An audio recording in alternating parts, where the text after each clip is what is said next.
NDA सितंबर 3 second में मैं आपका स्वागत करता हूं और अपन क्वेश्चन नंबर फर्स्ट स्टार्ट कर रहे हैं। इस क्वेश्चन में आपको गिवन है, if R is the coefficient of correlation between X and Y then what is the correlation coefficient between this two. तो सबसे पहले अगर मैं आपको यहां पर एक फॉर्मूला डिस्कस करूं तो आप यहां देखोगे कोरिलेशन ऑफ कोफिशिएंट से रिलेटेड अगर मैं फर्स्ट क्वेश्चन स्टार्ट कर रहा हूं तो आप इसके अंदर देखोगे कोरिलेशन ऑफ कोफिशिएंट का बेसिक फॉर्मूला ये होगा कि आर आपका इक्वल होगा covariance of x and Y upon में आप लिखोगे standard deviation of X standard deviation of Y.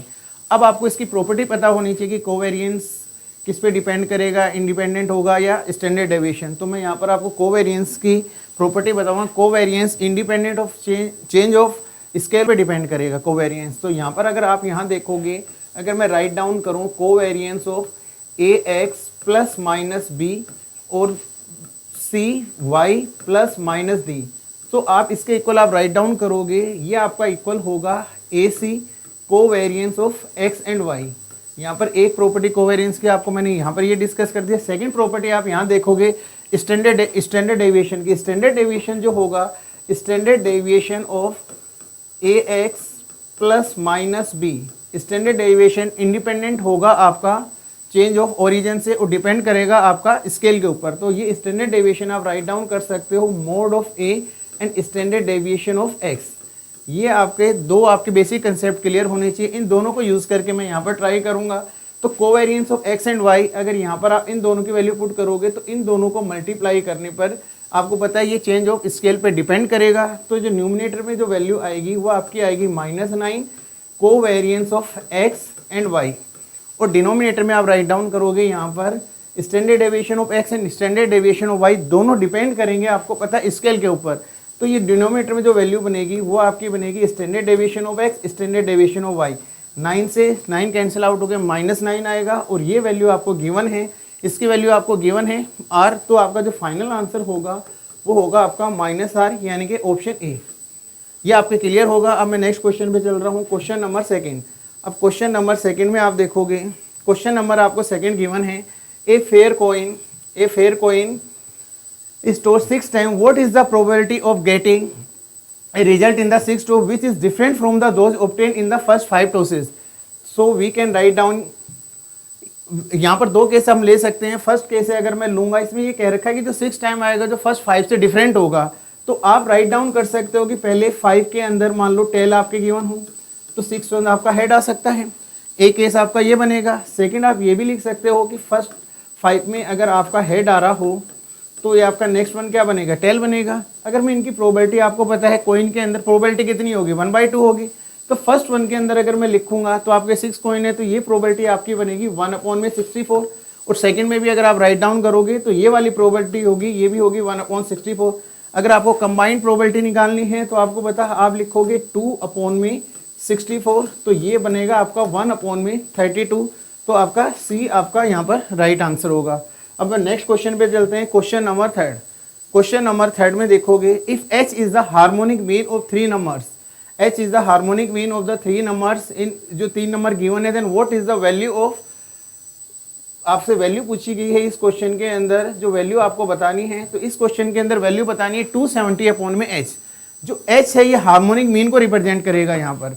तो अगर मैं हार्मोनिक मीन का एक बेसिक सी प्रॉपर्टी अगर आपको यहाँ पर मैं बताऊँ तो हार्मोनिक मीन की जो बेसिक प्रॉपर्टी होगी, तो हार्मोनिक मीन का बेसिक प्रॉपर्टी ये होगी कि जो harmonic mean for n number अगर आपको गिवन हो तो हार्मोनिक मीन जो बनेगा वो आपका होगा n/में नंबर ऑफ x1 प्लस में 1/में x2 अप टू आपको गिवन होगा 1/में xn। ये प्रॉपर्टी मैं यहाँ पर अप्लाई करूंगा तो आपको यहाँ पर कितने नंबर गिवन है, 3 नंबर गिवन है। तो आप यहाँ पर 3 नंबर हार्मोनिक मीन को ऐसे रिप्रेजेंट करा तो आप यहाँ पर राइट डाउन करोगे 3/में अगर मैं लिखूंगा 10c4 की वैल्यू आपकी होती है 210, तो आप यहाँ लिखोगे 1/में 210। सेकंड आपको पता है 10c5 की वैल्यू अगर आप सिंप्लीफाई करोगे तो ये बनेगी 1/में 252। You can write down 252। और 10c6 आपको पता है 10c4 के इक्वली होगा, तो ये वैल्यू आपकी बनेगी 1/में 210। तो ये दोनों वैल्यू अगर मैं इसको थोड़ा सिंप्लीफाई करता हूँ तो ये वैल्यू आपकी बनेगी, अगर मैं एलसीएम लूँगा तो न्यूमिनेटर में होगा 3 × में 252 इंटू में 210 और डिनोमिनेटर में ये हो जाएगा 2/में 210। 2/210। अगर मैं सिंप्लीफाई करूंगा 252 को 2 से मल्टीप्लाई करेंगे तो ये आपका हो जाएगा 504। 504 में अगर मैं 210 ऐड करूंगा तो ये वैल्यू बनेगी आपकी 714 और डिनोमिनेटर वाली मैंने न्यूमिनेटर में लेके चला गया हूं। तो अब अगर मैं इन क्वेश्चन को सिंप्लीफाई करूंगा तो अगर s की वैल्यू मैं यहाँ पर ये पुट करूंगा तो ये आपके जो सिंप्लीफिकेशन के बाद बनेगा तो ये बनेगा 270 और ये डिनोमिनेटर में h है तो न्यूमिनेटर में जाएगा तो ये वैल्यू बनेगी आपकी 714 और डिनोमिनेटर में आप लिखोगे 3 इंटू में 252 इंटू में 210। अगर अब मैं इसको राइट डाउन करता हूँ 252 इंटू 210, अब अगर मैं इसको सिंप्लीफाई करूँ तो 3 9 जा, यह आपका 90 हो गया है। इसको सिंप्लीफाई करोगे 0 से 0 कैंसिल आउट हो जाएगा, 3 7 जा और ये होगा 3 3 जा, 3 से कैंसिल आउट करोगे तो ये बनेगा 3 8 जा, 3 4 जा, 7 से इसको कैंसिल आउट करोगे 7 1 जा और 7 2 जा, ये आपका आंसर होगा 102/84। अगर मैं इसको सिंप्लीफाई करता हूँ अगेन आपको पता है 3 से डिविजिबल है तो ये होगा 3 3 जा और 3 4 जा, डिनोमिनेटर में लिखोगे 3 2 जा और 3 8 जा। अगर मैं आपको अगेन सिंप्लीफाई करूंगा तो ये आपका होगा 17/14। 17/14 इज द राइट आंसर। तो यहाँ पर आप देखोगे 17/14 आपको क्या ऑप्शन गिवन है, 17/14 ये आपको सी ऑप्शन गिवन है। तो जो क्वेश्चन नंबर 3 होगा इसका राइट आंसर आपका होगा 17/14। अब आप देखोगे नेक्स्ट क्वेश्चन।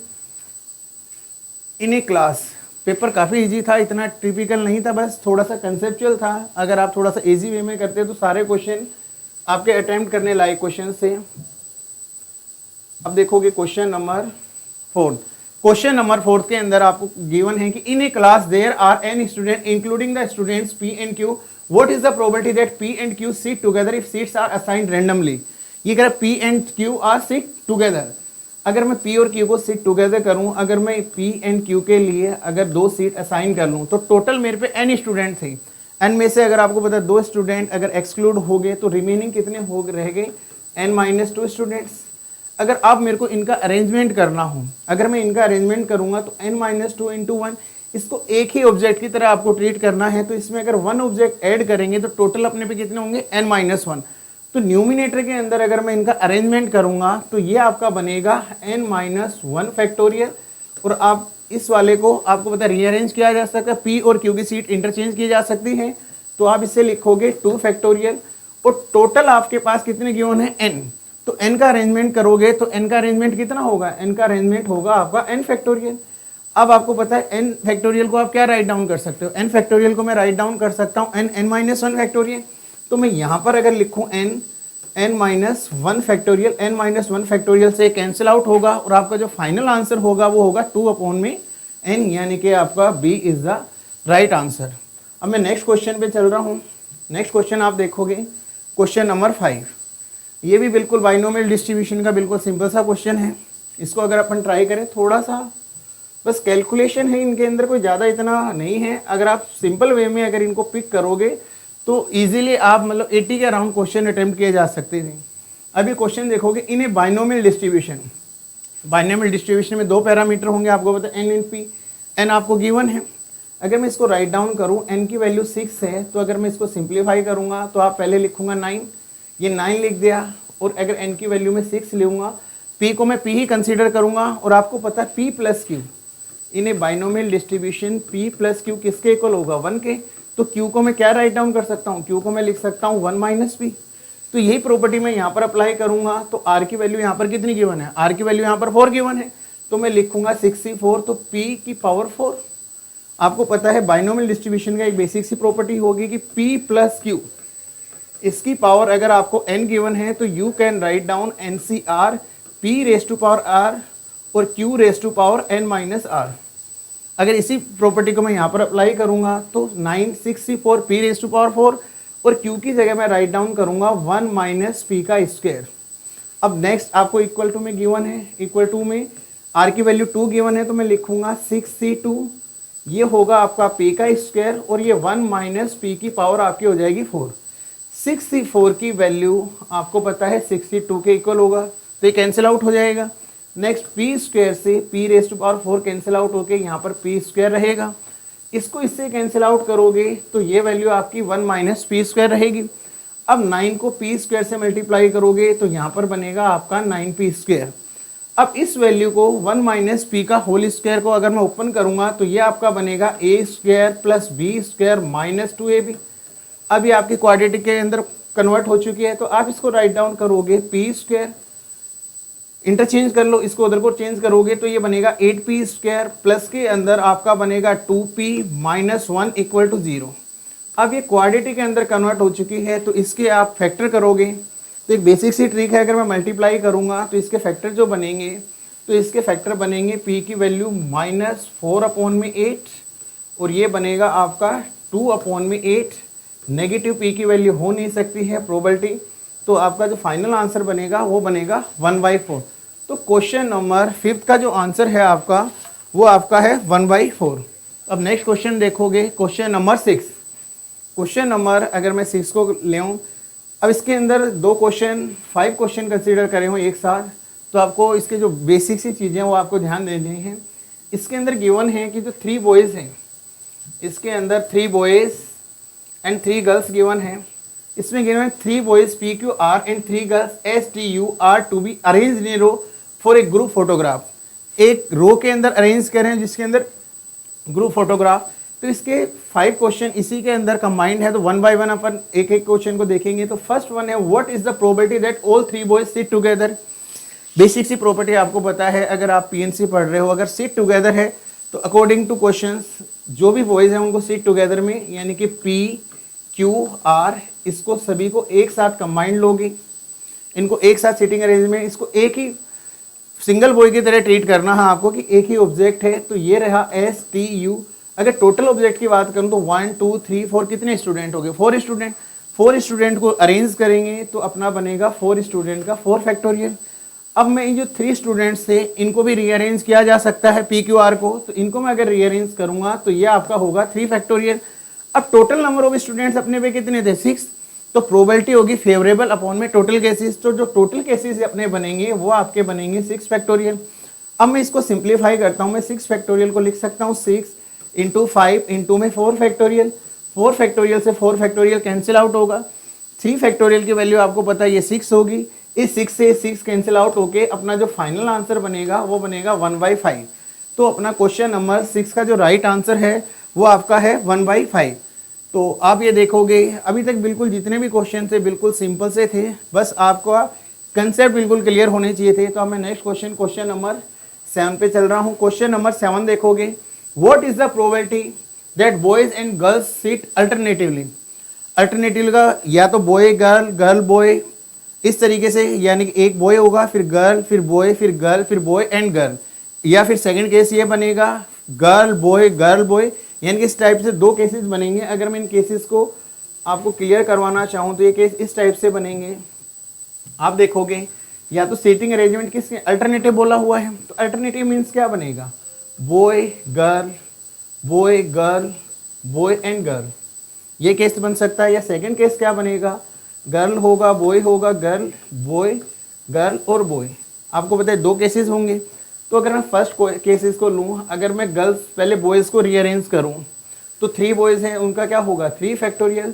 अब गर्ल्स को अगर मैं यहाँ पर जो स्पेस है उसके अंदर अरेंज करूँगा तो गर्ल्स का कितना होगा 3 फैक्टोरियल। ऐसे आप पे कितने केसेस हैं, ऐसे 2 केसेस हैं। तो आप इसको 2 से मल्टीप्लाई करोगे और टोटल नंबर ऑफ स्टूडेंट्स आप पे कितने गिवन है, टोटल नंबर ऑफ स्टूडेंट आप पे 6 गिवन है। तो डिनोमिनेटर में आप राइट डाउन करोगे 6 फैक्टोरियल। अब अगर मैं इसको सिंप्लीफाई करता हूं तो अगर आप देखोगे 6 फैक्टोरियल, अगर मैं अगेन सिंप्लीफाई करूं 6 इंटू 5 इंटू 4 इंटू 3 फैक्टोरियल, तो 3 फैक्टोरियल से ये 3 फैक्टोरियल आपका कैंसिल आउट होगा। 3 फैक्टोरियल की वैल्यू 6 होगी, ये कैंसिल आउट होगा। 2 से ये 4 कैंसिल आउट होगा, तो अपना आंसर आएगा 1/10। तो क्वेश्चन नंबर 7 का जो आंसर है वो अपना है 1/10 सॉरी। अब नेक्स्ट क्वेश्चन देखोगे, क्वेश्चन नंबर 8। क्वेश्चन नंबर 8 आपको गिवन है, what is the probability that 2 girls sit together. What is the probability no 2 girls are sit together. यहाँ पर ये बेसिक सी चीजें आपको ध्यान देनी होगी कि यहाँ पर एक वर्ड है नो सिट टुगेदर। तो आपको पता है अगर गर्ल्स के बारे में कह रहा है तो अपन किसको अरेंज करेंगे, बॉयज़ को अरेंज करेंगे। टोटल नंबर ऑफ बॉयज़ कितने हैं, 3 हैं। अगर मैं 3 बॉयज़ को अरेंज करता हूँ B and B, no two girls are seat together. तो आप अगर 3 बॉयज के बिटवीन स्पेस देखोगे तो स्पेस कितना है आपका, स्पेस है 4। तो बॉयज को रीअरेंज कितने तरीके से किया जा सकता है, मान लो ये B1 है, ये B2 है एंड ये B3 है। तो बॉयज को अरेंज करने के आप पे कितने होंगे 3 फैक्टोरियल, और आपको पता है 3 बॉयज के बिटवीन स्पेस कितना होगा 4, और गर्ल्स आपके पास कितनी है, गर्ल्स आपके पास है 3। तो अगर इनको आप रीअरेंज करोगे तो 4 स्पेस में 3 गर्ल्स अगर आपको रीअरेंज करनी है तो आप लिखोगे 4p3, और डिनोमिनेटर में आप लिखोगे 6 फैक्टोरियल। अब अगर यहाँ पर आप देखोगे 4p3 की वैल्यू आपकी कितनी होगी 4 फैक्टोरियल। अगर अब मैं यहाँ पर थोड़ा सा कैलकुलेट करूँ तो ये बनेगा 3 फैक्टोरियल इंटू में 4 फैक्टोरियल, डिनोमिनेटर में 6 फैक्टोरियल। इस 6 फैक्टोरियल को अगर मैं थोड़ा सा सिंप्लीफाई करूँगा तो ये बनेगा 6 इंटू 5 इंटू में 4 फैक्टोरियल। 4 फैक्टोरियल से कैंसिल, 6 से ये कैंसिल आउट, अपना आंसर होगा 1/5। क्वेश्चन नंबर 8 का जो आंसर है वो अपना है 1/5। अब नेक्स्ट क्वेश्चन देखोगे, अभी तक के आप क्वेश्चन देख सकते हो, बिल्कुल इजी क्वेश्चन है। बस आपने अगर थोड़ी बहुत भी इनमें अप्रोच बिल्कुल सही लगाई होगी तो मैंने कहा ना 80 क्वेश्चन अप्रोचेबल लाइक थे। अब क्वेश्चन नंबर नेक्स्ट देखोगे, question number 9, what is the probability that P and Q take the two end position. अब पी और क्यू के लिए आप नेक्स्ट कंडीशन दे रखी है कि एंड पोजीशन, एक्सट्रीम पोजीशन पे होनी चाहिए। तो अगर मैं यहाँ पर देखूंगा पी एंड क्यू के लिए, तो पी एंड क्यू के लिए अगर ये कह रहा है कि पी एंड क्यू ये दोनों एंड पॉइंट्स पर होने चाहिए, तो टोटल स्टूडेंट 6 थे, तो यहाँ पर नंबर ऑफ स्टूडेंट्स कितने रहेंगे 4।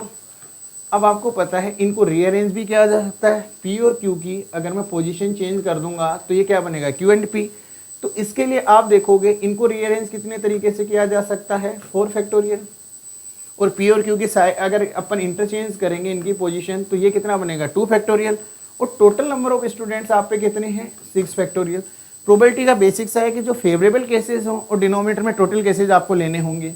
अगर मैं इसको सिंप्लीफाई करूंगा तो 6 फैक्टोरियल इंटू 5 इंटू के 4 फैक्टोरियल, ये और ये कैंसिल आउट होगी। 2 फैक्टोरियल को यहाँ कैंसिल आउट करोगे 3, तो अपना जो राइट आंसर होगा वो होगा 1/15। यानी क्वेश्चन नंबर जो 9 का आंसर है वो आपका है 1/15। अब देखोगे नेक्स्ट क्वेश्चन, क्वेश्चन नंबर 10। अब क्वेश्चन नंबर 10 आप देखोगे, क्वेश्चन नंबर 10 में what is the probability that Q and you sit together. Q, अब दूसरी नेक्स्ट कंडीशन दे दिया क्यू एंड यू दोनों को एक साथ आपको कंबाइन लेना है। तो अगर मैं क्यू और यू को दोनों को एक साथ कंबाइन लूंगा तो इस क्वेश्चन में आप देखोगे अब Q and you sit together होने चाहिए थे, तो सिट टुगेदर के अंदर इन दोनों को आप एक साथ एक ही सिट टुगेदर वाली कंडीशन अप्लाई करेंगे। रिमेनिंग आप पे रह गए 4 स्टूडेंट्स। अगर मैं इनको रीअरेंज करूंगा तो इसको रीअरेंज करूंगा तो मेरे पे कितने स्टूडेंट्स होंगे, इसको एक ही स्टूडेंट्स की तरह आपको कंसीडर करना है।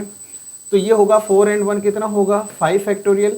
इनको रीअरेंज किया जा सकता है तो इनका कितना होगा, इनका होगा 2 फैक्टोरियल, और डिनोमिनेटर में टोटल केसेस आएंगे। तो टोटल केसेस अगर मैं लूंगा तो टोटल केसेस 6 स्टूडेंट है, तो उनका रीअरेंज कैसे करोगे 6 फैक्टोरियल। अब अगर मैं इसको सिंप्लीफाई करूंगा 6 फैक्टोरियल को राइट डाउन कर सकता हूँ 6 इंटू 5 फैक्टोरियल, ये इससे कैंसिल आउट होगा। 2/6 आपका आंसर आएगा 1/3। तो इसके अंदर क्वेश्चन नंबर 10 के अंदर जो आपका आंसर गिवन है वो आपका ऑप्शन डी होगा। अभी तक देख सकते हो बिल्कुल सिंपल से क्वेश्चन है, बस आपने अगर सही डायरेक्शन में एफर्ट्स डाले होंगे तो मैं उम्मीद करता हूं कि आप सभी का रिजल्ट बेस्ट आया होगा। अब नेक्स्ट क्वेश्चन देखोगे, question number 11, the sum of deviation of n numbers from 10 and 20 are p and q respectively if p minus q। ये थोड़ा सा कैलकुलेटिव है क्वेश्चंस, और लेकिन अगर आपके कंसेप्ट है तो कुछ क्वेश्चन तो आपको पता है कैलकुलेशन बेस्ड आने भी हैं।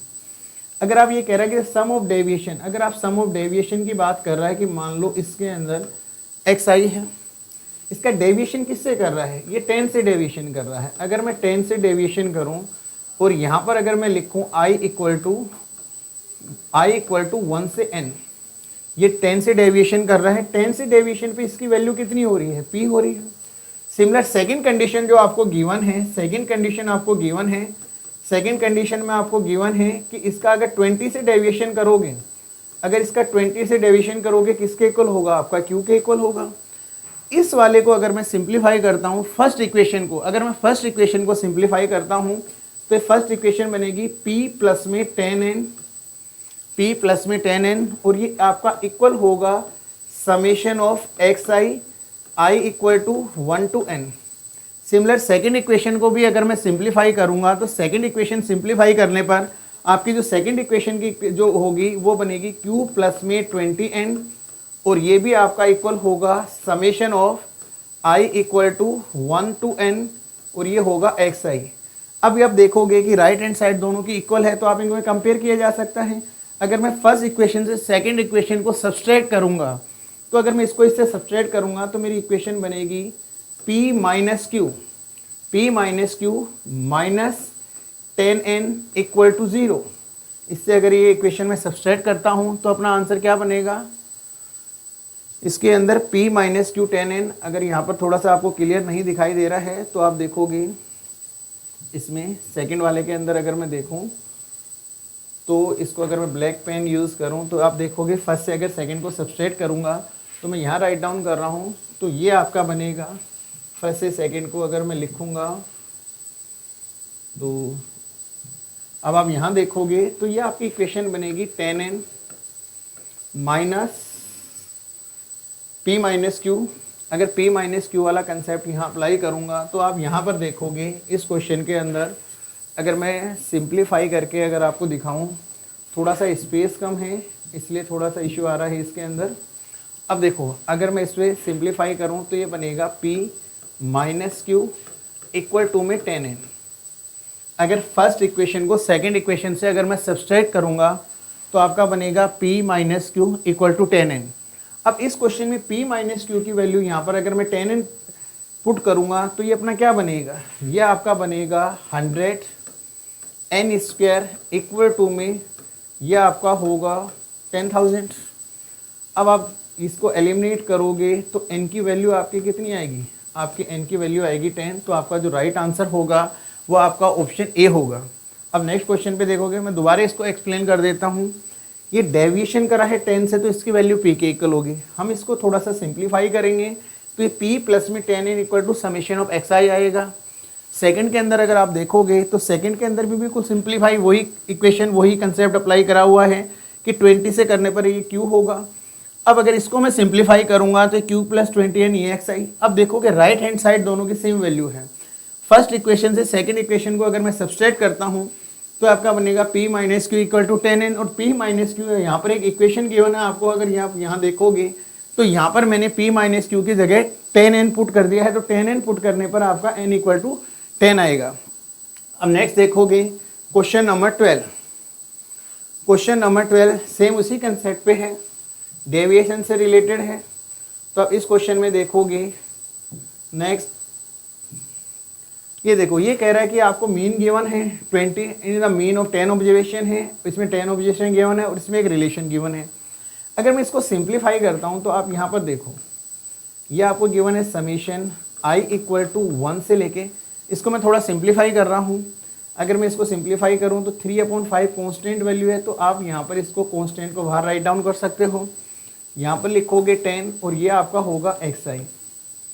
नेक्स्ट आप अगर लिखोगे तो -4/5 आपको पता है कांस्टेंट वैल्यू है और टोटल ऑब्जर्वेशन कितने हैं आपके पास 10 है तो ये आपका मल्टीप्लाई में आपका 10 आएगा। इसको सिंप्लीफाई करने पर 2 होगा।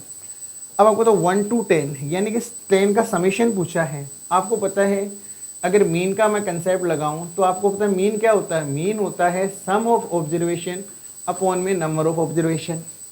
अगर मेरे को यहाँ सम ऑफ ऑब्जर्वेशन की वैल्यू चाहिए तो मैं क्या राइट डाउन करूँगा, मैं लिखूँगा n इंटू में x बार।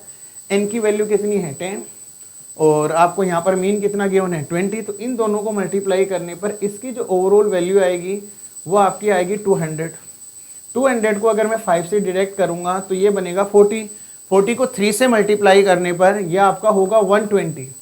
अब 120 को 4 से ये कितना गिवन है आपको, ये 4 इंटू 2 यानी कि 8 आपको सब्सट्रैक्ट करना है।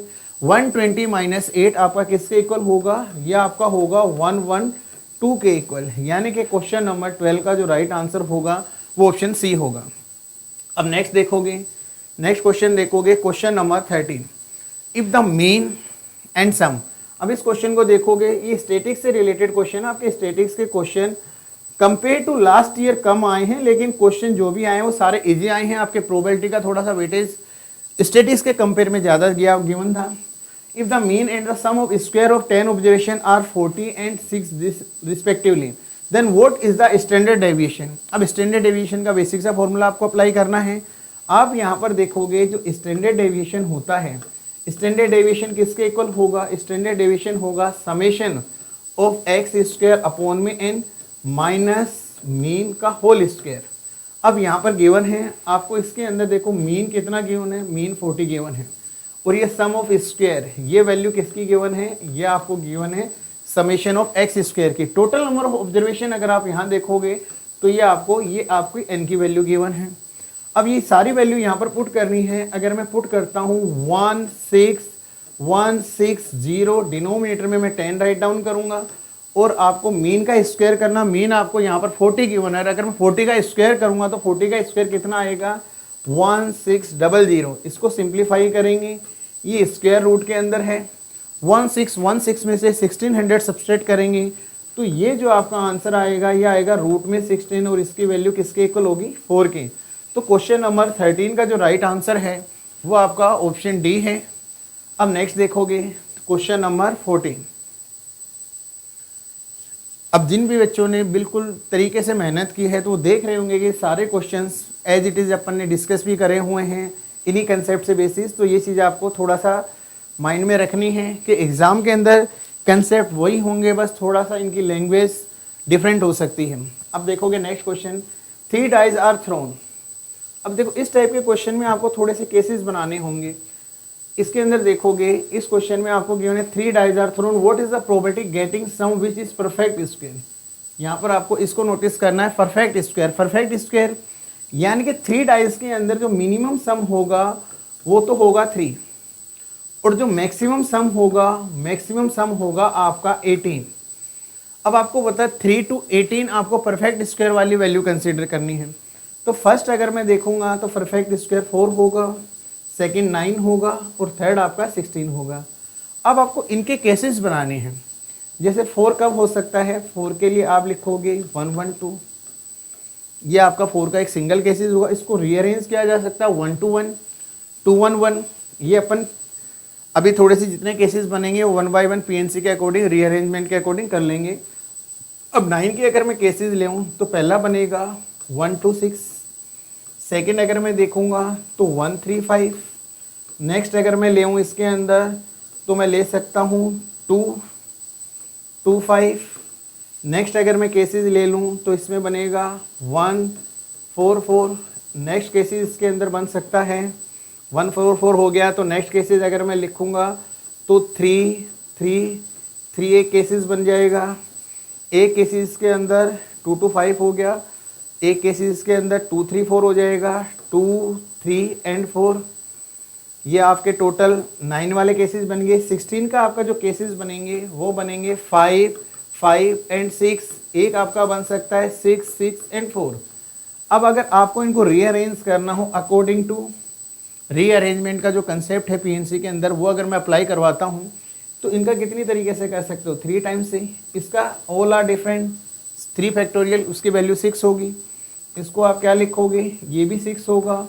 इसका अरेंजमेंट करोगे तो 3 टाइप से रीअरेंज हो सकते हैं। ये वाला 3 टाइप से रीअरेंज हो सकता है। ये वैल्यू आपकी है 333 है, ये 3 है, ये 1 टाइम से रीअरेंज होगी। 2, 3, 4 ये 6 टाइम से रीअरेंज होंगे। 5, 5, 6 ये आपका 3 टाइप से रीअरेंज होगा। 5, 5, 6 3 फैक्टोरियल अपॉन 2 फैक्टोरियल। इसको लिखोगे ये भी 3 होगा। अगर मैं टोटल केस कंसीडर करूँ यहाँ पर तो टोटल केसेस देखेंगे 9, 9, 18, ये 20, 26, 29, ये हो गया 6, 18, ये 19, 22, 28 और 6, 34। और टोटल 3 डाइस को अगर करें तो 6 raised to power 3, 216। तो यानी कि ये आपके टोटल बनेंगे 34 अपॉन में 216। 2 से अगर मैं डिवाइड करता हूँ तो ये बनेगा 17 अपॉन में 108। 17 अपॉन में 108 ये आपका ऑप्शन ए राइट आंसर होगा। अब देखोगे next question, question number 15। Question number 15 आपको गिवन है। क्वेश्चन नंबर 15 में आप देखोगे क्वेश्चन नंबर 15 में आपको बेसिक चीज़ें आपको बिल्कुल क्लियर होनी चाहिए। एग्जॉस्टिव इवेंट क्या होगा, एग्जॉस्टिव इवेंट यानी कि अब देखो इसके अंदर एक तो म्यूचुअली एक्सक्लूसिव गिवन है और एक एग्जॉस्टिव गिवन है। म्यूचुअली एक्सक्लूसिव यानी कि जिन दो इवेंट के बिटवीन इंटरसेक्शन क्या होगा, 5 होगा और उनकी प्रोबेबिलिटी क्या होती है, 0 होती है। और जो एग्जॉस्टिव इवेंट होते हैं यानी कि अगर उनका सभी इवेंट्स का यूनियन किया जाए तो किसके इक्वल आएगा, सैंपल स्पेस के, और टोटल प्रोबेबिलिटी किसके इक्वल होगी, 1 के। अगर ये दोनों केसेस एक साथ अगर कंसीडर करे हुए हैं, इसमें यह है कि ये mutually exclusive as well as exhaustive event है, तो इनकी जो प्रोबेबिलिटी का जो सम आएगा सभी का वो कितना आएगा, वो 1 आएगा। अब आपको पता है मोर देन 2 और 2 से 3 अगर इक्वल टू में गिवन है तो आप उसको कुछ भी कंसीडर कर सकते हो, अल्फा बीटा गामा के कुछ भी। तो ये जो अगर आपको ये वैल्यू गिवन है इसके इक्वल अगर मैं के कंसीडर करता हूँ, तो अगर यहाँ से मैं पी ए की वैल्यू फाइंड आउट करता हूँ तो पी ए आपका किसके इक्वल आएगा, पी ए आपका इक्वल आएगा के अपॉन 2 के इक्वल। अगर पी बी की मैं बात करता हूँ तो पी बी आपका किसके इक्वल आएगा, ये डिनोमिनेटर में 3 चला जाएगा तो ये आपका होगा के अपॉन में 3। सिमिलर अगर मैं पी सी की बात करूं तो ये आपका इक्वल होगा के अपॉन में 4। नेक्स्ट आपका होगा पी डी, अगर इसको मैं सिंप्लीफाई करूंगा तो ये के अपॉन में 5। यानी कि मैंने इसको सभी को के की फॉर्म में मतलब कन्वर्ट कर लिया है। तो अब अगर इन सबका एडिशन करूंगा तो किसके इक्वल होगा, 1 के इक्वल होगा। इन सभी का अगर मैं एडिशन करता हूँ तो आप यहाँ पर देखोगे के अपॉन में 2 प्लस के अंदर के अपॉन में 3 प्लस के अंदर के अपॉन में 4 प्लस के अंदर के अपॉन में 5 किसके इक्वल होगा, 1 के। अब अगर मैं इन सब का एलसीएम लेता हूं तो एलसीएम कितना होगा, 560। इन सभी का एलसीएम आपका 60 आ जाएगा। तो ये फर्स्ट वन कितना होगा, ये होगा 30 के। नेक्स्ट वन आपका हो जाएगा 20 के। नेक्स्ट वन आपका हो जाएगा 15 के। नेक्स्ट आप करोगे तो ये होगा 12 के और ये किसके इक्वल होगा, 1 के। अब ये 50 और 27 किसके इक्वल हो गया, 77। अगर मैं यहाँ देखूंगा तो ये 77 के अपॉन में 60 किसके इक्वल है, 1 के। तो के की जो यहाँ पर वैल्यू आ गई है, के की वैल्यू क्या आ गई है, के की वैल्यू आपकी आएगी 60 अपॉन में 77। अब ये के की वैल्यू आपको इस क्वेश्चन में पूछा है क्या, what is the 77 P A. तो पी ए की वैल्यू आपको गिवन ये है। अगर मैं इसको 77 से मल्टीप्लाई करता हूँ और के की वैल्यू यहाँ पर पुट करता हूँ तो अगर मैं यहाँ लिखूँ 77 और अगर मैं के की वैल्यू पुट करता हूँ तो ये कितना बनेगा, ये बनेगा 60 अपॉन में 2 और इनटू में 77। यहाँ पर आप अगर वैल्यू पुट करोगे तो 77 से ये कैंसिल आउट होगा, 2 से ये कैंसिल आउट होगा और आपका जो फाइनल आंसर होगा वो आपका होगा 30। बिल्कुल सिंपल से सारे क्वेश्चंस हैं। आपकी बार का एग्ज़ाम लास्ट सितंबर के कंपेयर में थोड़ा सा इजी था, बस आपके कंसेप्ट थोड़े से क्लियर होने चाहिए। अब नेक्स्ट देखोगे क्वेश्चन नंबर 16। अब क्वेश्चन नंबर 16 में अगर आप देखोगे तो क्वेश्चन नंबर 16 आपको गिवन है कि 2 distinct natural number from 1 to 9 are picked at random, what is the probability that their product has 1 in its unit in it. अब what is the probability that 2 distinct, एक यहाँ पर ये चीज़ ध्यान होनी चाहिए कि 2 डिस्टिंक्ट होने चाहिए, सेम नंबर के साथ आप मल्टीप्लाई नहीं कर सकते और उसका जो यूनिट प्लेस पे क्या होना चाहिए, 1 होना चाहिए। ये तो बेसिक सी इन्फॉर्मेशन आपको यहाँ पर यूज़ करनी है। तो आप देखोगे 1 by 1 अगर आप सारों से मल्टीप्लाई करोगे तो आप पे सिर्फ एक ही केसेस ऐसा बनेगा 3 into 7 या 7 into 3, लेकिन आप नंबर कितने पिक कर रहे हो, नंबर 2 पिक कर रहे हो। यानी कि ये 2 ही ऐसे नंबर है कि जिनका प्रोडक्ट कितना होगा, प्रोडक्ट करने पर यूनिट डिजिट कितना होगा, 1 होगा।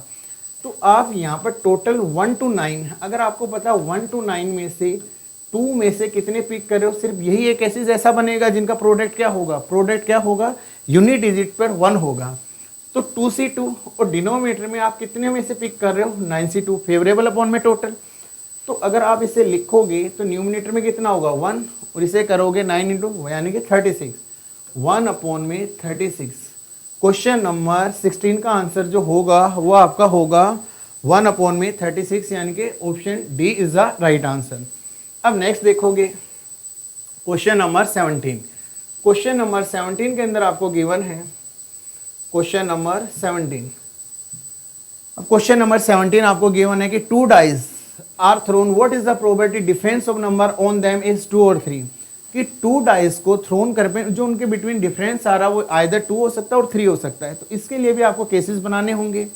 अगर आप फर्स्ट वाली रो में अगर देखोगे 1 and 3, 1 and 3 का डिफरेंस कितना हो गया है, 2 हो गया है। डिफरेंस आइदर 2 हो और 3 हो, तो 1 एंड 4 का डिफरेंस कितना हो गया 3। अब इसके अंदर 1 और 5 का डिफरेंस 4 होगा, 1 और 6 का डिफरेंस 5 होगा, तो वो केस अपने को एक्सक्लूड करने हैं।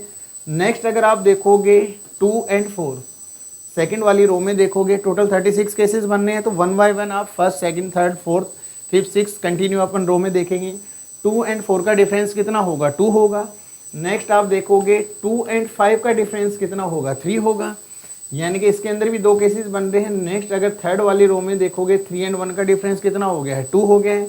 3 2 का कितना होगा 1 होगा, 3 3 का 0 होगा, 3 4 का 1 होगा, 3 5 ले सकते हो। 3 5 के अंदर डिफरेंस कितना होगा 2 होगा।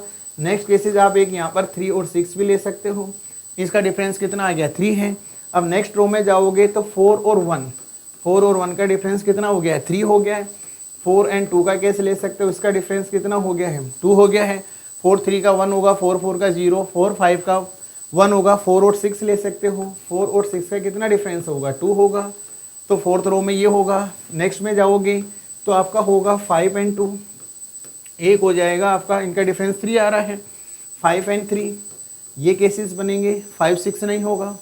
नेक्स्ट अगर 6 में जाओगे तो एक केसेस बनेगा 6 एंड 4, आप इसको एक 6 एंड 4 ले सकते हो। एक केस आप लोगे 6 एंड 3, इसमें 3 का डिफरेंस है और इसमें 2 का डिफरेंस है। अब अगर मैं टोटल केसेस काउंट करूँ 1 2 3 4, 4 एंड 6 10, 10 और 4 14, यानी कि फेवरेबल केसेस जो मेरे आने हैं वो आने हैं 14, और टोटल केसेस कितने बनेंगे 36।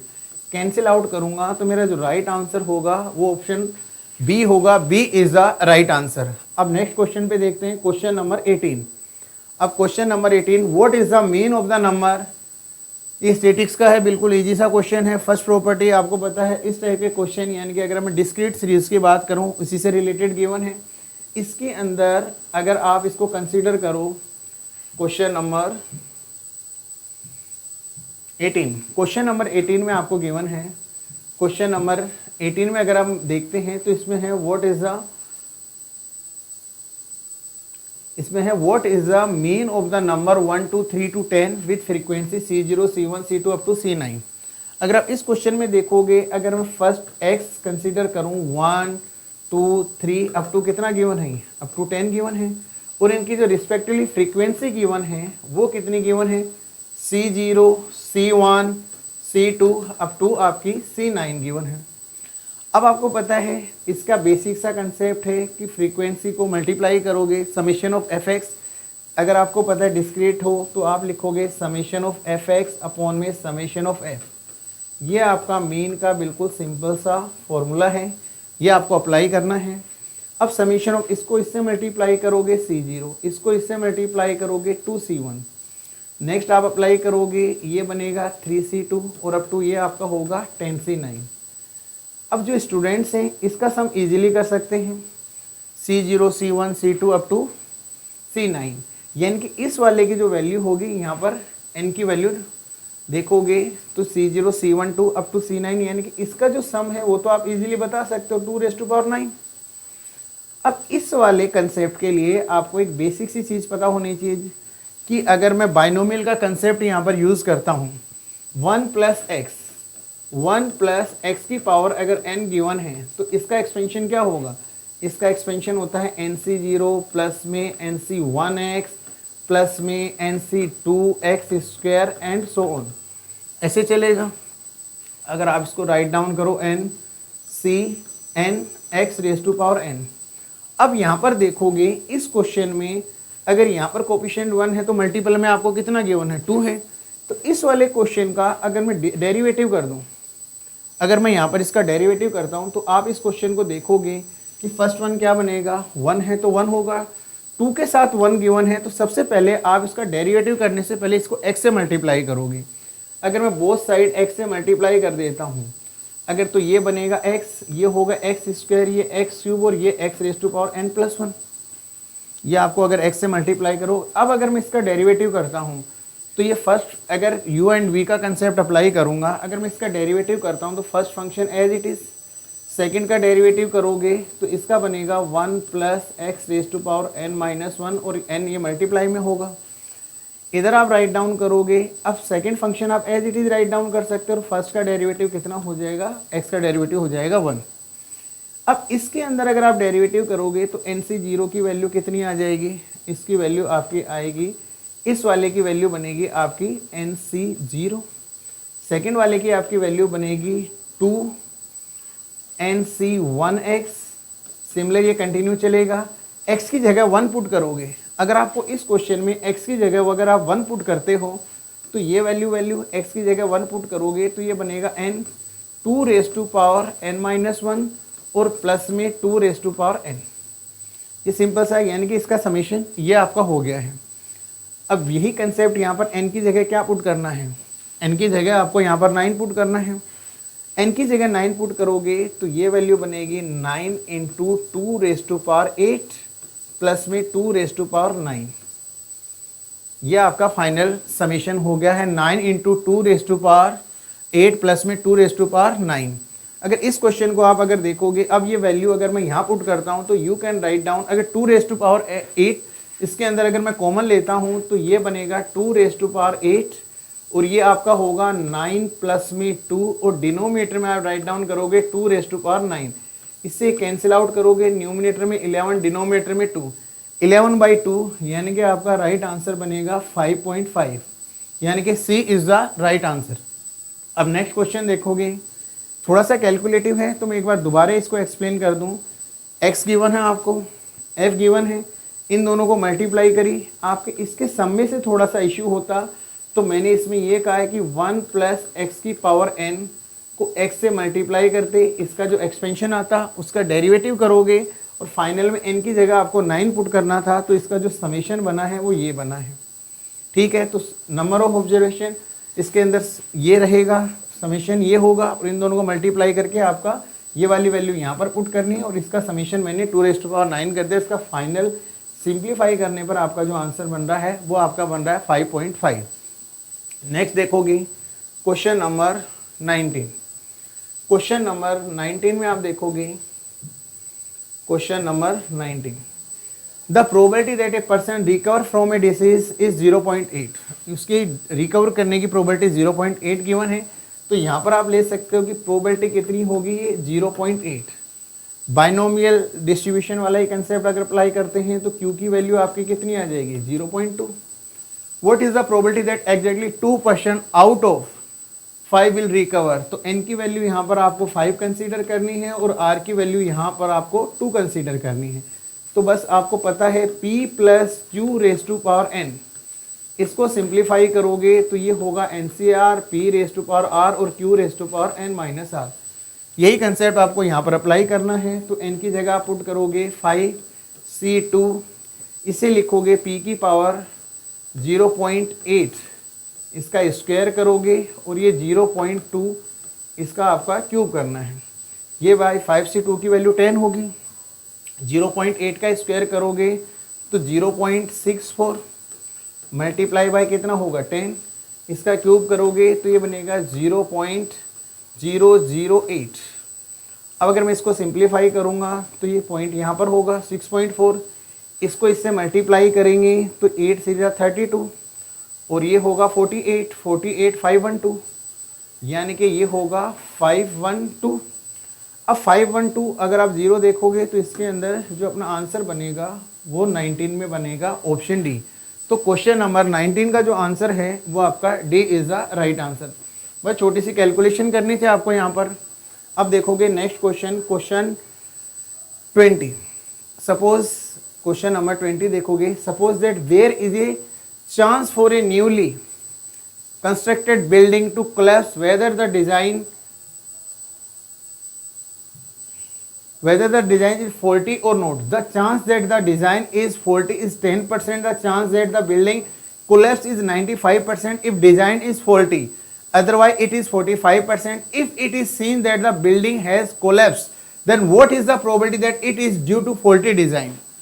अब एक बेसिक सी चीज़ है, आप यहाँ पर इसके अंदर ये बेस थ्योरम से रिलेटेड और बिल्कुल इजी क्वेश्चन है। आप अगर देखोगे, अगर the chance of design is faulty का अगर मैं चांसेस मानूं तो कितने परसेंट गिवन है, 10%। तो अगर ये फोल्टी नहीं है तो इसका कितने चांसेस हो जाएंगे, 90%। अब नेक्स्ट आपको गिवन है the chances that the building collapse 95 design is faulty. अगर फॉल्टी होगा डिज़ाइन, ठीक है, तो उसके कोलैप्स होने के जो चांसेस होंगे वो होंगे आपके 95%, अदरवाइज 45%। अदरवाइज इसका जो बनेगा फॉल्टी का, अदरवाइज कितना होगा 45%। अब ये कह रहा if it is seen that the building has collapsed and what is the probability that it is due to faulty design. Bayes theorem का बेसिक सा कंसेप्ट है, अगर फॉल्टी है तो ये दोनों केसेस आप न्यूमरेटर में लोगे, इन दोनों को मल्टीप्लाई करोगे तो 950, डिनोमिनेटर में इन दोनों को मल्टीप्लाई करोगे तो ये बनेगा 950, इन दोनों को मल्टीप्लाई करोगे 9 5 45, ये होगा 45, 4 होगा 36, 36 ये हो गया 0, 45, 45 हो गया 4, 36, 36 यानी कि 40। अब अगर इसके अंदर ऐड करोगे तो न्यूमिनेटर में आपका होगा 950 और डिनोमिनेटर में होगा आपका 5000। अब 0 से 0 कैंसिल आउट होगा, 5 से इसको कैंसिल आउट करोगे तो ये 19 होगा, 100 डिनोमिनेटर में तो 0.19 इज द राइट आंसर। तो क्वेश्चन नंबर 20 का जो आंसर होगा वो आपका ऑप्शन बी होगा।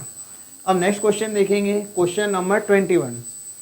क्वेश्चन नंबर 21 बिल्कुल प्रोजेक्शन से रिलेटेड बेसिक सा क्वेश्चन है। क्वेश्चन नंबर 21 को आप देखोगे, क्वेश्चन नंबर 21 के अंदर आपको गिवन है what is the length projection. Projection का बेसिक आपको पता है कि projection of A on B, projection of A on B, projection of A on B का बिल्कुल बेसिक सा कंसेप्ट आपको अप्लाई करना है। ये आपका होगा ए डॉट बी और डिनोमिनेटर में बी का मैग्नीट्यूड। अब अगर ए डॉट बी की वैल्यू करोगे तो आई का आई के साथ करोगे तो ये कितना होगा 2, 2 का अगर आप 3 के साथ करोगे तो ये कितना होगा 6, और इसका अगर आप इसके साथ करोगे तो ये कितना होगा -6। यानी कि ए डॉट बी की वैल्यू आ गई, किसके ऊपर प्रोजेक्शन बोल रहा है, इस वेक्टर के, तो इसका मैग्नीट्यूड 2 का स्क्वायर 4, 3 का स्क्वायर 9, तो 4 8 यानी कि ये होगा √70। अब 6 से 6 कैंसिल आउट, तो ये जो प्रोजेक्शन आ गया वो आपका आ गया 2/√17। 2/√17 इज द राइट आंसर। तो क्वेश्चन नंबर 21 का आपका बी ऑप्शन होगा। अब नेक्स्ट देखोगे क्वेश्चन नंबर 22। अभी तक के क्वेश्चंस में आप देख सकते हो कुछ भी ऐसा टिपिकल नहीं आया है कि लगे कि पेपर कुछ हार्ड लेवल का है, बस बेसिक सी चीज़ें हैं। आपकी रिवीजन अच्छी होनी चाहिए और एग्ज़ाम के टाइम में आपका फोकस होना चाहिए कि हाँ इन चीज़ों को आपको कैसे अप्लाई करना है, किस तरीके से। अब देखोगे ये बेसिक सा फॉर्मूला आपने पढ़ा होगा, इस फॉर्मूला बेसिस क्वेश्चंस काफ़ी आए हुए भी हैं प्रीवियस ईयर के अंदर। आप अगर देखोगे एक बेसिक सा फॉर्मूला है कि A क्रॉस B, इसके मैग्नीट्यूड का स्क्वायर प्लस के अंदर A डॉट B इसका स्क्वायर, ये आपका होगा A के मैग्नीट्यूड के स्क्वायर और B के मैग्नीट्यूड के स्क्वायर के। तो ये वाली वैल्यू आपको ओवरऑल आपको गिवन है, कितनी गिवन है, ये आपको गिवन है 1/144 सॉरी। और A का मैग्नीट्यूड आपको फाइंड आउट करना, B का मैग्नीट्यूड का स्क्वायर करोगे तो ये आपका होगा 16 और यहाँ पर होगा A के मैग्नीट्यूड का स्क्वायर, इससे कैंसिल आउट करोगे 9। तो आपको पता है A के मैग्नीट्यूड का स्क्वायर आपका 9 आ गया, तो मैग्नीट्यूड ऑलवेज पॉजिटिव होगा, तो A का मैग्नीट्यूड किसके इक्वल होगा 3 के। तो यहाँ पर आप देखोगे क्वेश्चन नंबर 22 का जो राइट आंसर है वो आपका ऑप्शन ए है। नेक्स्ट देखोगे, नेक्स्ट क्वेश्चन आपका 23, क्वेश्चन नंबर 23। क्वेश्चन नंबर 23 के अंदर बिल्कुल बेसिक सी चीज़ है, आपको पता है एंगल पॉजिटिव है, एंगल पॉजिटिव है तो आपको पता है फर्स्ट क्वाड्रेंट में लाई, और A डॉट बी का एक बेसिक सा फॉर्मूला होगा कि A डॉट बी अगर आप देखोगे तो ये होता है A का मैग्नीट्यूड, B का मैग्नीट्यूड और कोस थीटा। ये 0 और 90 दोनों के इक्वल आ सकता है। तो इसके अंदर तो बेसिक सी चीज़ है, ये तो प्रॉपर्टी है कि 0 और 90 के बिटवीन क्योंकि एंगल पॉजिटिव आना चाहिए, तो इसका तो राइट आंसर क्या होगा, सी होगा। नेक्स्ट देखोगे question number 24, question number 24। Question number 24 में आप डेटमेंट के कंसेप्ट से भी इस क्वेश्चन को कर सकते हो, नहीं तो वेक्टर गिवन है। अगर 3 पॉइंट्स गिवन है तो आप पहले वेक्टर, अगर 2 वेक्टर कोलिनियर हो तो उनकी कंडीशन क्या होती है, if vector A and vector B अगर ये बोथ आर कोलिनियर, अगर ये कोलिनियर होंगे तो इसकी जो बेसिक सी प्रॉपर्टी होगी ये होगा कि वेक्टर A इक्वल आपका बनेगा लैम्डा वेक्टर B। ये प्रॉपर्टी अप्लाई की जा सकती है इसके अंदर। 2D का कंसेप्ट लगाओगे, स्लोप के अकॉर्डिंग भी हो जाएगा, डेटमेंट के अकॉर्डिंग भी हो जाएगा, मैं आपको वेक्टर के कंसेप्ट से क्वेश्चंस करवा रहा हूँ। तो आप देखोगे अगर आपको पॉइंट्स गिवन है, ये भी एक पॉइंट्स है, ये भी एक पॉइंट्स है और ये भी एक पॉइंट गिवन है, तो इसको आप ए, इसको बी और इसको आप सी कंसीडर करो। 2 पॉइंट से अगर मैं A B vector find out करूँ तो जो ए बी वैक्टर की मेरी वैल्यू आएगी 40 माइनस 60 कितना होगा, ये होगा माइनस का 20 आई कैफ माइनस 8 और ये होगा आपका माइनस का 11 जे कैफ। अगर नेक्स्ट में बी सी ए बी कुछ भी आप बी सी ए सी कुछ भी निकाल सकते हो, मैं बी सी वैक्टर की वैल्यू फाइंड आउट कर रहा हूँ। तो मैं यहाँ पर देखूँगा जो बी सी वैक्टर होगा तो सी में से बी को सब्सट्रैक्ट करना है, तो ये होगा बीटा माइनस 40, बीटा माइनस 40 आई कैप, बीटा में से 40 सब्सट्रैक्ट करोगे, इसमें से सब्सट्रैक्ट करोगे माइनस का 44 जे कैप। अब आपको पता है 2 वेक्टर आ गए तो कहीं पर भी आप लैम्डा अप्लाई कर सकते हो, तो आप इससे लिखोगे minus 20 i cap minus 11 j cap equal to में लैम्डा और ये वेक्टर आप लिखोगे बीटा माइनस 40 आई कैफ और माइनस में 44 जे कैफ। अब अगर मैं यहाँ पर कंपोनेंट कंपेयर करता हूँ तो जे से जे को कंपेयर करूँगा तो मेरी लैम्डा की जो वैल्यू आएगी वो आएगी 1/4। जे से जे को कंपेयर करोगे तो मेरी लैम्डा की वैल्यू कितनी आएगी 1/4। अब लैम्डा की वैल्यू 1/4 यहाँ पुट करूँगा और अगर मैं आई वाले कंपोनेंट कंपेयर करूँगा तो ये बनेगा माइनस 80 इक्वल टू में आपका बनेगा बीटा माइनस 40 को साइन चेंज करोगे तो ये बीटा की वैल्यू जो आपकी बनेगी वो आपकी होगी माइनस 40 के इक्वल, यानी कि इसका आपका राइट आंसर ऑप्शन सी हो जाएगा। तो क्वेश्चन नंबर 24, इसके 3 कंसेप्ट से आप स्लोप के अकॉर्डिंग भी कर सकते थे, एक्स और Y, x1 y1, x2 y2, x3 y3। अगर एक कोलिनियर हो तो आप स्लोप का y2 minus y1, x2 minus x1, और आपको इसको डिटरमिनेंट के कंसेप्ट से भी ये क्वेश्चन हो जाता, मैंने वेक्टर के कंसेप्ट से ये आपको क्लियर करवा दिया है। नेक्स्ट देखोगे question number 25। Question number 25, question number 25 के अंदर अगर आप देखोगे इसमें गिवन है consider the following respect to the 2 vectors. अब ये consider the following respect the vectors A and B, यानी कि 0 आई कैप जे कैप। अब आपको पता है vector either A cross B, यानी कि अगर कोई भी वेक्टर होगा आइदर पॉजिटिव और नेगेटिव 2 डायरेक्शन में होगा, यानी कि A cross B you can, अगर पॉजिटिव डायरेक्शन में हो तो ए क्रॉस बी, अदरवाइज आप बी क्रॉस है, यानी कि साइन चेंज करोगे तो हर वेक्टर के perpendicular the number of unit vector perpendicular to A and B, तो परपेंडिकुलर 2 वेक्टर होंगे। तो इस वाले ये कह रहा है ओनली 1, तो फर्स्ट वाला तो कैंसिल आउट हो गया है। सेकंड कह रहा था angle between the vectors is π/3, 2 vector के बिटवीन अगर आपको एंगल फाइंड आउट करना हो 3D का कंसेप्ट अप्लाई कर सकते हो, वेक्टर की फॉर्म में है तो वेक्टर दोनों सेम ही कंसेप्ट है। आप देखोगे अगर 2 वेक्टर के बिटवीन अगर आप डॉट प्रोडक्ट करते हो तो ये आपका बनेगा ए का मैग्नीट्यूड बी का मैग्नीट्यूड कोस थीटा। तो कोस थीटा की जो वैल्यू आएगी वो आपकी किसके इक्वल आएगी, ये आपकी आएगी ए डॉट बी अपॉन में ए का मैग्नीट्यूड और बी का मैग्नीट्यूड। ए डॉट बी करोगे ये 0, ये भी 0, यानी कि न्यूमरेटर में कितना होगा 1 होगा। इसका मैग्नीट्यूड √2 होगा, इसका मैग्नीट्यूड आप √2 लिखोगे, इसका मैग्नीट्यूड भी कितना होगा √2, √2 मल्टीप्लाई होके 1/2। तो कोस थीटा अगर 1/2 है तो थीटा की वैल्यू कितनी आएगी π/3। तो अब इसके अंदर गिवन है कि π/3, तो यानी कि सेकंड स्टेटमेंट अपना क्या है, सेकंड स्टेटमेंट अपना राइट है। अब देखोगे क्वेश्चन नंबर 26, क्वेश्चन नंबर 26 बिल्कुल बेसिक से क्वेश्चन है, जिन बच्चों के बेसिक बिल्कुल क्लियर हैं उनको इन क्वेश्चंस में ज़्यादा प्रॉब्लम नहीं आएगी। इफ कह रहा है L is the line with the direction ratio, ये डायरेक्शन रेशियो है, and passing through the point this. अगर आपको एक पॉइंट गिवन हो x1, y1 और z1, और अगर आपको direction ratio A B C given हो तो आप लाइन की इक्वेशन कैसे फॉर्म करोगे। आप लाइन की इक्वेशन लिखोगे x माइनस x1 अपॉन में a equal to y minus y1 upon में b equal to z minus z1 upon में सी। ये आपकी स्टैंडर्ड इक्वेशन होगी। इन्हीं कंसेप्ट को अप्लाई करके अगर मैं यहाँ देखूंगा तो ये कह रहा है कि इक्वेशन ये आपको क्या गिवन है पॉइंट और ये डायरेक्शन रेशियो, तो लाइन की इक्वेशन बनेगी x माइनस 1 अपॉन में 3।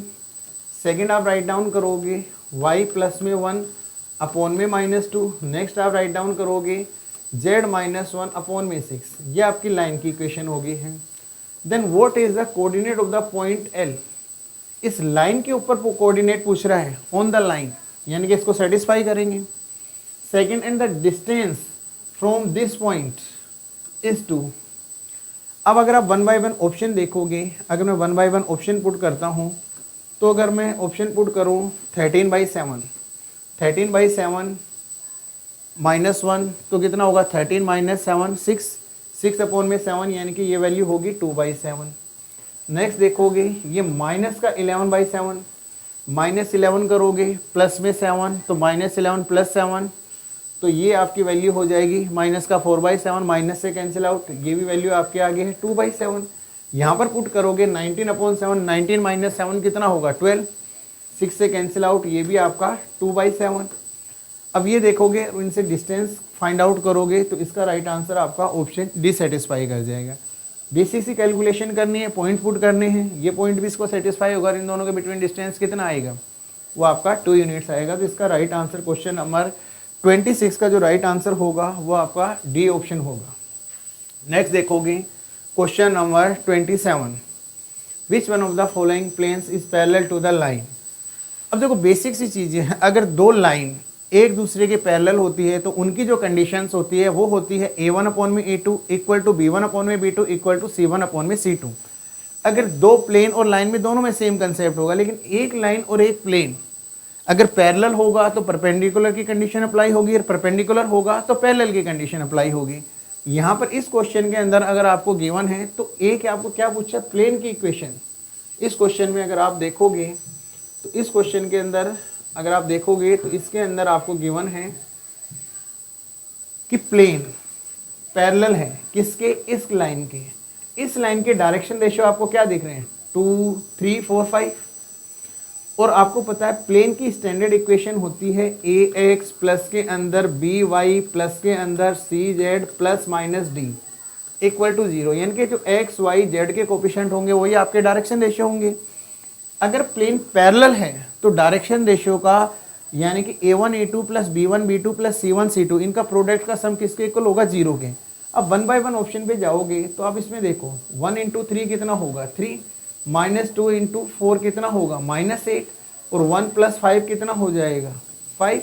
अब अगर देखोगे इन सब का सम 5 + 3 8 -8, यानी कि ऑप्शन डी आपका डायरेक्ट सेटिस्फाई कर रहा है। इन तीनों में अगर आप सेटिस्फाई करवाओगे मल्टीप्लाई करके तो ये तीनों ऑप्शन आपके एलिमिनेट हो जाएंगे। नेक्स्ट क्वेश्चन देखोगे question number 28, what is the angle between. Same वही कंसेप्ट आपको मैंने बताया है कि बिल्कुल बेसिक से क्वेश्चंस आए हैं। दो लाइन के बिटवीन एंगल, दो लाइन के बिटवीन एंगल आपका जो होता है वो होता है cos theta equal to A1A2 plus के अंदर B1B2 प्लस के अंदर C1C2, और डिनोमिनेटर में आप राइट डाउन करोगे A1 का स्क्वायर प्लस के अंदर B1 का स्क्वायर प्लस के अंदर C1 का स्क्वायर, और यहाँ पर आप लिखोगे A2 का स्क्वायर प्लस के अंदर B2 का स्क्वायर और प्लस के अंदर C2 का स्क्वायर। अब आपको पता है लाइन को आप स्टैंडर्ड फॉर्म में कन्वर्ट करोगे। अभी मैंने आपको बताया था कि लाइन की स्टैंडर्ड फॉर्म होती है x-1/a, लिखोगे y-y1/b, और लिखोगे z-z1/c, यानी कि जब x y z के कोफिशिएंट +1 होंगे और आपको पता है तब आपके डायरेक्शन रेशियो डिनोमिनेटर में जो वैल्यू होगी वो डायरेक्शन, तो इसको स्टैंडर्ड फॉर्म में मैं कन्वर्ट कर रहा हूँ। तो इस वाले को अगर मैं स्टैंडर्ड फॉर्म में कन्वर्ट करूँगा तो ये बनेगा x/1/2, सेकेंड आपका बनेगा y/1/3, नेक्स्ट आपका बनेगा z/-1। ये आपकी फर्स्ट इक्वेशन को मैंने सिंप्लीफाई करा है। नेक्स्ट आपका होगा इस इक्वेशन को अगर मैं सिंप्लीफाई करूँगा तो ये बनेगी x/1/6, नेक्स्ट होगा y/-1, और ये आपका होगा z/-1/4। अब अगर जब भी डिनोमिनेटर में तो आप इनका एलसीएम ले सकते हो। अगर मैं 2 और 3 का एलसीएम लूँगा तो इन डायरेक्शन रेशियो को अगर मैं सिंप्लीफाई करके लिखूँ तो फर्स्ट बनेगा 3, सेकंड बनेगा 2 और नेक्स्ट बनेगा -6, यानी कि फर्स्ट वाली लाइन की जो डायरेक्शन रेशियो आ गई है वो 3 2 और -6 हो गई है। अब सेकंड वाले के अंदर अगर मैं एलसीएम लूँगा तो ये होगा 12, तो फर्स्ट होगा 2, नेक्स्ट होगा -12 और ये हो जाएगा -3। अब ये सेकंड वाली डायरेक्शन रेशियो आ गई है। अब अगर आप इसके अंदर देखोगे, आप ये देखोगे A1 A2 कितना हो गया 6, B1 B2 -24, और अगर आप इसके अंदर देखोगे नेक्स्ट प्लस के अंदर, यानी कि अगर मैं राइट डाउन करूं तो ये बनेगा 6 माइनस के अंदर इस क्वेश्चन में ये होगा, फर्स्ट वन होगा आपका 6 और नेक्स्ट आपका होगा ये 6 हो गया, इन दोनों को मल्टीप्लाई करने पर माइनस का 24 और ये होगा प्लस में 18। न्यूमिनेटर में अंदर जो वैल्यू आपकी आ रही है वो आ रही है 0, तो डिनोमिनेटर में जो भी इसका मैग्नीट्यूड आएगा 0 अपॉन में डिनोमिनेटर जो भी वैल्यू होगी वो इक्वल टू क्या हो जाएगी 0। और कोस थीटा की वैल्यू अगर 0 है तो थीटा इक्वल टू कितना आ गया, थीटा इक्वल टू 90। तो इन दोनों लाइन के बिटवीन जो एंगल बनेगा वो आपका होगा 90। बिल्कुल सिंपल सा था, बस बेसिक सी प्रॉपर्टी आपको A1 A2 plus B1 B2 plus C1 C2, denominator में A1 का स्क्वायर B1 का स्क्वायर C1 का स्क्वायर A2 का स्क्वायर B2 का स्क्वायर C2 का square equal to cos theta करना था, ये वैल्यू पुट करनी थी। सिंपल सा बेसिक सा फॉर्मूला अप्लाई करना है। नेक्स्ट देखोगे क्वेश्चन नंबर 29।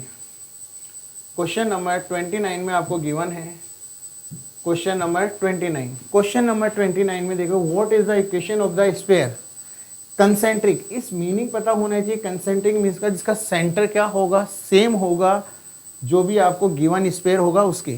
तो यहाँ पर यानी कि यहाँ तक की वैल्यू ये सेंटर को रिप्रेजेंट करेंगे, कंसेंट्रिक है तो इसके, and passes through the origin. अब एक बेसिक सी चीज़ें हैं, अगर कोई भी कार ओरिजिन से पास होगी तो उसमें कांस्टेंट की वैल्यू नहीं होगी। तो आप बेसिक्स देखोगे तो आपको पता है, और इसके कंसेंट्रिक है तो इसके कंसेंट्रिक देखोगे तो फर्स्ट वाले में y का कोऑर्डिनेट नहीं है तो कैंसिल आउट, सेकंड वाले में z का कोऑर्डिनेट नहीं है कैंसिल आउट, इसके अंदर अगर आप देखोगे इसके अंदर x का कोऑर्डिनेट नहीं है कैंसिल आउट, क्योंकि इस वाले का सेंटर 1, 3 एंड 4 होना चाहिए। अगर इसका सेंटर ये तो इनका सेंटर भी यही आना चाहिए, तो कंसेंट्रिक है तो तीनों तो है ही नहीं, तो एलिमिनेशन मेथड से ये थर्ड कैंसिल आउट हो जाएंगे। ओरिजिन से पास हो रहा है तो यहाँ देखोगे ये सेंटर सेम आ रहा है, ओरिजिन से पास हो रहा है, ये ओरिजिन से पास हो रहा है तो आपको पता है सी की वैल्यू नहीं आएगी, तो ये आंसर होगा। ये एलिमिनेशन मेथड के अकॉर्डिंग कर रहे हैं। और अगर आप डायरेक्ट करना चाहो तो आपको पता है 2 वैल्यू की रिक्वायरमेंट होती है स्फीयर के लिए, एक आपको सेंटर की रिक्वायरमेंट है और एक आपको गिवन है कि ओरिजिन से पास हो रहा है, सेंटर और रेडियस 2 की रिक्वायरमेंट है। सेंटर यहाँ पर गिवन है, अब आपको पता है सेंटर 1, 3, 4 हो जाएगा, डी की वैल्यू 0 है तो यू स्क्वायर वी स्क्वायर डब्ल्यू स्क्वायर इक्वल टू आर होगा डी की वैल्यू। तो कंसेप्ट वाइज भी कर सकते हैं बाय एलिमिनेशन मेथड, ये आपका डायरेक्ट क्वेश्चन हो गया है। नेक्स्ट देखोगे क्वेश्चन नंबर 30। क्वेश्चन नंबर 30, अब क्वेश्चन नंबर 30 भी आपके 3D के काफ़ी क्वेश्चंस आए हैं और बिल्कुल बेसिक और इजी क्वेश्चंस बने हैं। ये कह रहा है point P lies on the line, ये आपका एक पॉइंट ये गिवन है, एक पॉइंट ये गिवन है। अगर आपको किसी भी लाइन के 2 पॉइंट गिवन हो, एक पॉइंट x1, y1 और z1, ये एक कंसीडर कर लो, और सेकंड पॉइंट अगर आपको गिवन है x2, y2 और z2, तो अगर इन दोनों पॉइंट से अगर मैं लाइन की इक्वेशन फॉर्म करना चाहूँ तो वो आपकी बनेगी, इन दोनों में से कोई भी लाइन की इक्वेशन के लिए 2 ही चीज़ की रिक्वायरमेंट होगी, एक पॉइंट होगा और एक डायरेक्शन रेशियो होगा। तो ये अगर पॉइंट है तो आप लिख सकते हो x माइनस x1, ये मैं पॉइंट कंसीडर कर रहा हूँ, और 2 पॉइंट अगर गिवन है तो आप direction ratio x2 minus x1 आप राइट डाउन कर सकते हो, x2 माइनस x1। सिमिलर मैं लिखूँगा y माइनस y1 अपॉन में मैं लिखूँगा y2 माइनस y1। नेक्स्ट आपका होगा z माइनस z1, डिनोमिनेटर में आप लिखोगे z2 माइनस z1। यही वाला कंसेप्ट मैं यहाँ पर अप्लाई करूँगा, तो मैं लाइन की जो इक्वेशन फॉर्म कर रहा हूँ तो वो बनेगी आपकी पॉइंट x माइनस 1, ये पॉइंट कंसीडर कर रहा हूँ, इन दोनों का डायरेक्शन रेशियो लिखूँगा तो ये 2 माइनस 1, डिनोमिनेटर में कितना आएगा 1। नेक्स्ट लिखोगे z माइनस 2, ये बनेगा z माइनस 2, तो 10 माइनस 2 कितना होगा आपका 8 होगा। नेक्स्ट आप राइट डाउन करोगे यहाँ पर आपका y होगा, सेकंड वाला जो कोऑर्डिनेट होगा वो आपका y होगा, तो आप इसको लिख सकते हो, इस वाले को इसको आप लिखोगे तो ये हो जाएगा y माइनस 2, सेकेंड वाला अपॉन में 10, तो नेक्स्ट आपका होगा z माइनस 3, यह आपका z माइनस 3 और अपॉन में 1 माइनस 3 यानी कि माइनस 2, ये आपकी लाइन की इक्वेशन फॉर्म हो गई है। अब इसकी आगे कंडीशन दे रखी है, if z coordinate of p is 7, z coordinate अगर यहाँ पर आपका 7 गिवन है तो 7 माइनस 3 4, 4 माइनस 2 यानी कि ये वैल्यू माइनस 2 के इक्वल होगी। अब अगर ये x की वैल्यू है, इन दोनों को अगर मैं सिंप्लीफाई करूं तो ये x इक्वल टू कितना आएगा, x इक्वल -1 -2, तो ये x की वैल्यू किसके इक्वल आ गई है, -1। सिमिलरली इसको अगर मैं सिंप्लीफाई करूंगा तो y -2 किसके इक्वल होगा, -16, तो यानी कि y की वैल्यू किसके इक्वल आ गई है, -14। x और y की वैल्यू, x की वैल्यू आपकी -1 है और y की वैल्यू -14 है। ये पूछा है कि what is the sum of the other two coordinates, इन दोनों का सम करना है, -1 और -14 को अगर आप सम करोगे तो ओवरऑल आपका कितना होगा, -15। तो क्वेश्चन नंबर 30 का आंसर -15 है। बिल्कुल बेसिक सा था और मुझे उम्मीद है कि मेरे सभी स्टूडेंट ने अच्छे अटेम्प्ट करे होंगे। Best wishes for your results. Thank you.